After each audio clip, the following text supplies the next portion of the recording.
Assalamualaikum warahmatullahi wabarakatuh. Marilah kita awali kajian kita dengan baca basmalah bersama-sama. Bismillahirrahmanirrahim.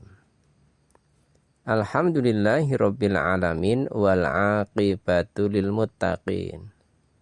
Asyhadu an la ilaha illallah wa asyhadu anna Muhammadan abduhu wa rasuluh. Allahumma sholli ala Muhammad wa ala ali Muhammad, amma ba'du. Ibu, bapak, saudara sekalian yang berbahagia rahimakumullah, marilah kita lanjutkan pembacaan hadis kita sampai hadis ketiga dari bab etika tidur, berbaring, duduk dalam pertemuan, berteman, dan bermimpi. Atau urutan hadis nomor 816. Bismillahirrahmanirrahim. Wa an Aisyata radhiyallahu anha qalat, kana Nabiyyu sallallahu alaihi wasallam yusolli minal laili ikhda asyrata rak'atan. Fa idza tala'al fajru shalla rak'ataini khafifataini summa taja'a ala shiqqihil aymani hatta yaji al muadzinu fayudzinahu, muttafaqun alaih. Aisyah radhiyallahu anha berkata, suatu ketika Nabi Shallallahu alaihi wasallam pernah sholat malam 11 rakaat. Setelah waktu subuh tiba, beliau sholat 2 rakaat pendek. Dalam hal ini adalah sholat sunnah sebelum subuh. Lalu beliau berbaring ke sebelah kanan sampai muadzin subuh datang. Muttafaqun alaih.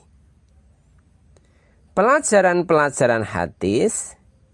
Imam An-Nawawi rahimahullah berkata, pendapat yang dapat diakui kebenarannya adalah berbaring sejenak setelah sholat sunnah fajar, hukumnya sunnah. Berdasarkan hadis yang diriwayatkan oleh Abu Hurairah radhiyallahu anhu dan telah disebutkan sebelumnya. Kemudian berpaling ke sebelah kanan.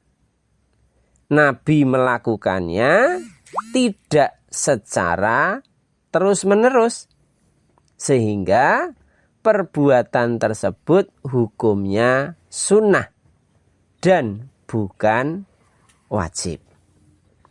Ibu, bapak, saudara sekalian, bahwa baginda Rasulullah Muhammad sallallahu alaihi wasallam mencontohkan bagaimana kita melaksanakan sholat sunnah sebelum subuh. Tentu ini menjadi masalah yang perlu kita fahami. Agar apa? Kita tidak meninggalkan, kita tidak menelantarkan dalam tanda petik. Bagaimana kita berupaya keras di awal waktu ketika kita mau tidur sudah berserah diri kepada Allah. Maka setelah kita dibangunkan kembali dari tidur kita, dari mati kita yang sementara, kita syukuri. Untuk apa? Kembali beribadah kepada Allah, kembali menyembah kepada Allah, kembali kita bersujud kepada Allah, yakni sholat subuh. Nah, sebelum kita melaksanakan sholat subuh, baginda Rasulullah memberikan suatu tuntunan, hendaklah kita sholat 2 rakaat sebelum subuh, yang dalam hadis yang lain disebutkan bahwa 2 rakaat sebelum subuh itu lebih baik dari dunia seisinya. Sholat fajar atau sholat sunnah 2 rakaat sebelum subuh ini tentu menjadi fokus kita pula, bahwa betapa sebelum Allah memberikan suatu nilai kemuliaan yang sangat tinggi, yakni sholat subuh berjamaah, kita diberikan suatu tambahan, suatu bonus, di mana 2 rakaat sebelum subuh itu dilaksanakan oleh baginda Rasulullah untuk diikuti oleh kita semua sebagai umatnya. Ibu bapak saudara sekalian, kalau kita tengok kembali di dalam hadis yang lain bahwa sholat subuh yang dilaksanakan secara berjamaah tentu yang lebih utama adalah di masjid, maka baginya orang yang melaksanakan subuh berjamaah itu akan mendapat pahala sebagaimana ia melaksanakan sholat tahajud atau sholat malam semalam suntuk. Hal-hal yang demikianlah yang menjadi motivasi sebagai penyemangat, sekaligus sebagai apa? Sebagai upaya, sebagai orang yang beriman. Kalau sampai kita tidak memanfaatkan kesempatan itu, sungguh ini merupakan suatu kerugian bagi kita. Rugi bukan berarti kita berbuat dosa, bukan. Rugi karena kita tidak mendapatkan bonus, di mana bonus itu adalah super. Bonus itu adalah sesuatu yang sangat-sangat baik, yaitu apa? Lebih baik dari dunia seisinya. Maka tadi ketika berbaring, Rasulullah berbaring setelah sholat fajar tadi adalah merupakan sunnah bagi yang bisa melakukannya dan bukan merupakan kewajiban. Yang demikian inilah yang perlu kita pahami bersama-sama. Ibu bapak saudara sekalian yang berbahagia rahimakumullah, selanjutnya pelajaran hadis yang kedua, yang disunahkan adalah berbaring atau miring ke sebelah kanan. Sebagaimana dicontohkan oleh baginda Rasulullah, bahwa beliau sholat 2 rakaat pendek lalu berbaring ke sebelah kanan sampai muadzin subuh datang. Artinya benar-benar bagaimana baginda Rasulullah melaksanakan ini.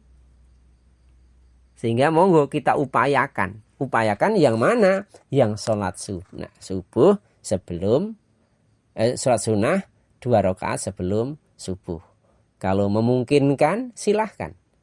Ya, misalkan masih menunggu, yang lain hanya mengikuti tadi sebagaimana dijelaskan oleh Imam An-Nawawi, bahwa pendapat yang masyhur jadi berbaring sejenak setelah sholat sunnah fajar, dan itu hukumnya sunnah. Maka dengan demikian Bapak Ibu Saudara sekalian, betapa kita bersyukur baginda Rasulullah Muhammad SAW, orang yang mendapatkan kemuliaan di hadapan Allah sebagai utusan Allah, kemudian memberikan apa yang harus kita contoh, apa yang harus kita lakukan. Demi apa? Demi kita mendapatkan kemuliaan di hadapan Allah, dan upaya itu kita tempatkan sebagai wujud syukur. Setiap kita habis bangun dari tidur, maka pernyataan kita adalah alhamdulillahilladzi ahyana ba'dama amatana wa ilaihin nusur.